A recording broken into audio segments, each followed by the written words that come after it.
علی بھائی میں نے بھینس رکھی ہے اور ان کا دودھ بیچتا ہوں، بریلوی طبقہ میرے گاہک ہیں، ان کو پتہ چلا کہ میں علی بھائی کو سنتا ہوں تو انہوں نے پیسے دینے بند کر دیے۔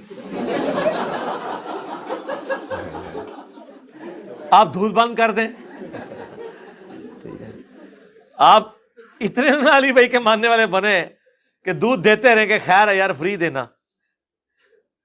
علی بھائی کو سننا بند کرو ورنہ ہم دودھ نہیں لیں گے۔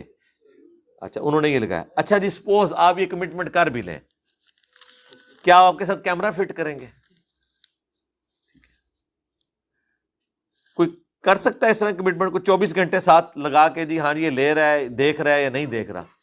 مجھے تو چھوڑ دیں۔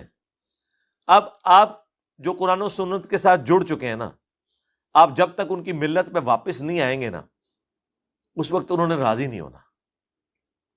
ٹھیک ہے جی آپ سننا بند کر دیں، اس کے بعد ان کی اگلی ڈیمانڈ ہوگی رفع الیدین چھوڑ دیں، تو وہ تو علی بھائی نے تو نہیں شروع کروایا، وہ تو اللہ کے نبی نے شروع کروایا ہوا ہے، ٹھیک ہے نا؟ تو ہم نے اللہ کے نبی علیہ السلام کے ساتھ جڑنا ہے۔ باقی ہو سکتا ہے کہ آپ نے دکان پہ میری ویڈیوز لگائی بھی ہوں جس کی وجہ سے وہ چڑھتے ہوں، تو دکان پہ نہ لگائیں، آپ بھی گھر بیٹھ کے سکون سے دیکھیں نا۔